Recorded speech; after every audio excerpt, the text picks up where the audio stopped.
दोस्तों हमारे एक मिनट,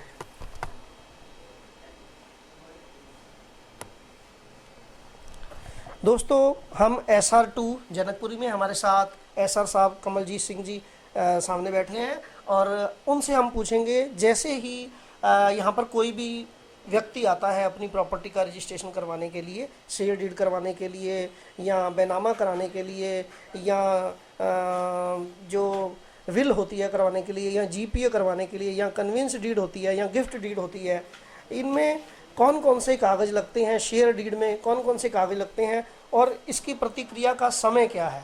तो मैं निवेदन करूंगा सर, कौन कौन से कागज़ ज़रूरी होते हैं लोगों को शेयर डीड करवाने के लिए और अन्य कार्रवाई के लिए।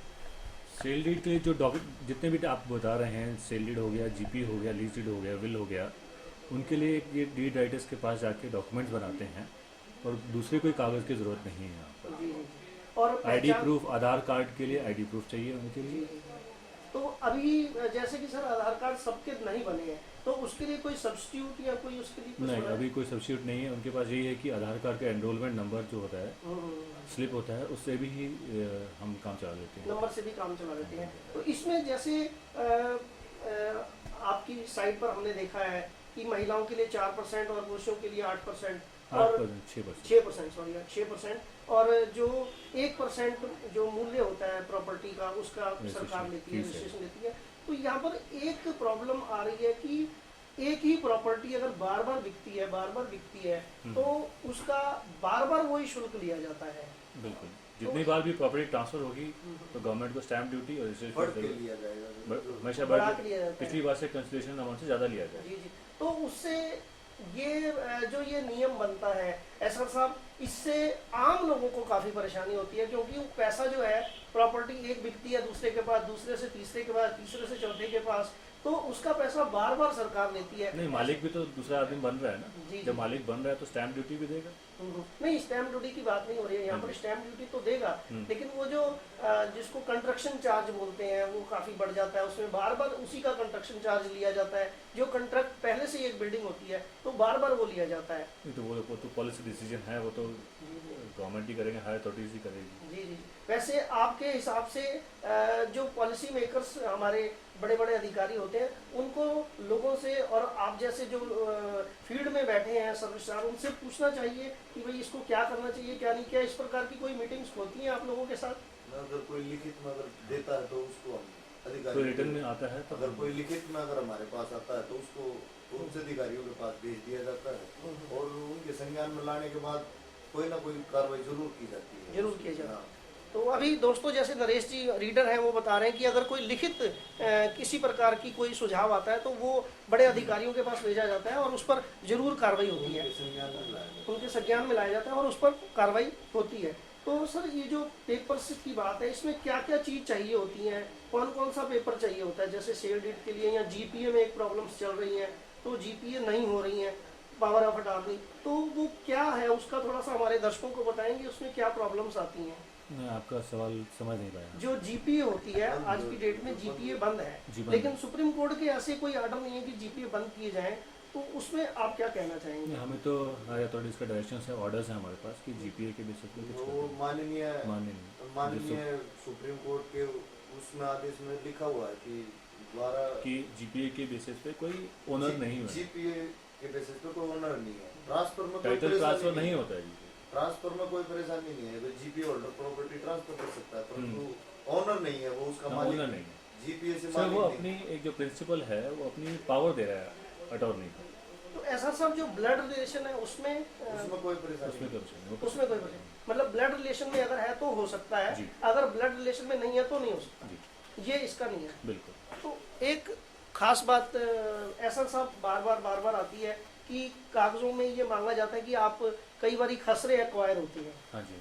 तो खसरे एक्वायर को बोलते हैं, इसकी रजिस्ट्री नहीं हो सकती है। बिल्कुल। तो कई लोग खसरे एक्वायर जो है वो खसरा चेंज करा के रजिस्ट्रियाँ करवा के ले जाते हैं, तो क्या आपके जानकारी में इस प्रकार के कुछ कागज? जानकारी में ऐसा कुछ नहीं है। जो अगर खसरा एक्वायर्ड है तो उसकी रजिस्ट्री नहीं होगी, लेकिन वो जो करा के ले जाते हैं वो फिर उसमें हमारे समय में तो ऐसा कुछ नहीं हुआ। मेरी जानकारी में भी कोई नहीं आया ऐसा कुछ। जो भी खसरे की जिस खसरे की रजिस्ट्री होती है उस पे हल्का पटवारी से रिपोर्ट ली जाती है, स्टेटस रिपोर्ट देता है पटवारी, खसरा एक्वायर्ड है या नहीं, स्टेटस रिपोर्ट के बाद उसके बेसिस पे ही ये साइड रजिस्ट्रेशन होता जी जी। अब आखिरी बात मैं आपसे पूछना चाहूँगा, जो सामाजिक सुविधाएं हैं जैसे जी। कि चाय पानी और आप टॉयलेट जाते हैं, उसके लिए आपके ऑफिस में यहाँ पर सभी सुविधाएं हैं, या आप चाहते हैं कि सुविधाएं जी, कुछ सुविधाएं हैं, सभी प्रकार की सुविधाएं हैं, पानी की, बैठने की, बिल्कुल। लेकिन आम जनता की बैठने की अभी सुविधाएं बाहर नहीं है जैसे नहीं है, हमने बेंचेस भी काफ़ी लगाए हैं, लगाए हैं, परंतु बाहर भी बेंचेस भी हैं, अंदर भी बेंचेस हैं, सुविधाएं हैं हमारे पास काफ़ी। और इसको बेहतर करने की कुछ आप बात बेहतर करेंगे, अगर कोई सुझाव देता है हमें कोई तो हम उसको बेहतर करेंगे।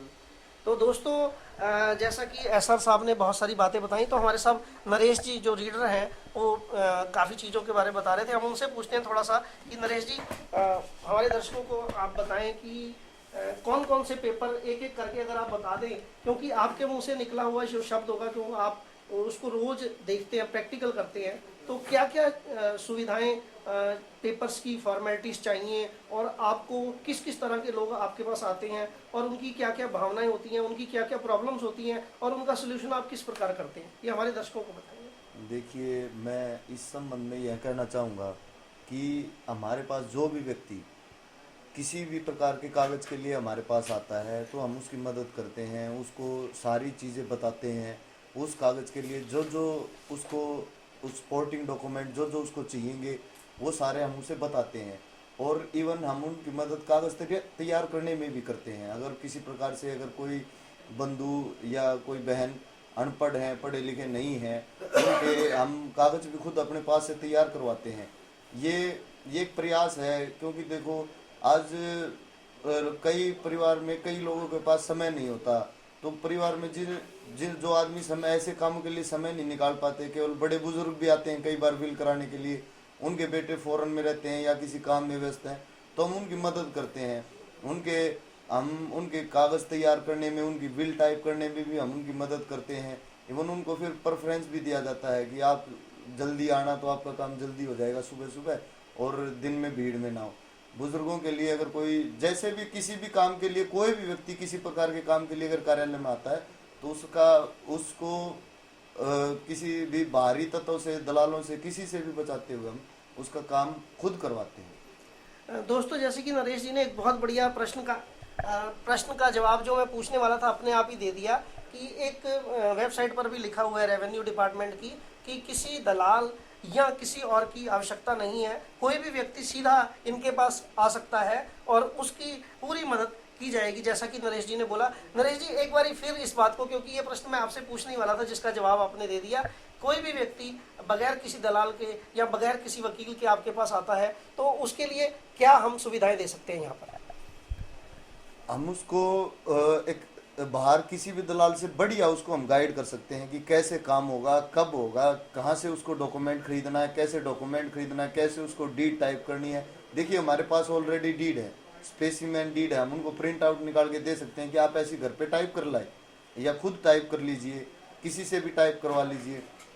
देखिए अगर कोई भी दस्तावेज है, एक दस्तावेज एक प्रॉपर्टी से संबंधित है, उसको लंबे समय तक अपने पास रखना होता है, तो एक उसका अच्छे से टाइप होना, उसमें जो भी कोई एक सल्लेख है, जो उसमें जितने भी विवरण हैं, उसमें जितने भी उसमें कंडीशंस हैं, चाहे कोई भी हो, रेंट एग्रीमेंट है या कोई सेल डीड है, अब उसमें हर एक फर्स्ट पार्टी विक्रेता, क्रेता या किराए पे बट्टे पे देने वाला, किराए पे लेने वाला, वो सभी उसमें कुछ कंडीशंस रखते हैं, शर्तें रखते हैं कि मेरा मकान ये होगा, तो ये हम उनको बताते हैं कि आप अपने हिसाब से इसमें शर्तें डाल सकते हैं। इसमें हमारा ये होता है कि जर्नली कोई भी अगर पूछने आता है तो उसको यही सारी चीज़ें बताई जाती है कि किस बैंक से आप डॉक्यूमेंट खरीद सकते हैं, कितनी आपको स्टैम्प ड्यूटी लगेगी।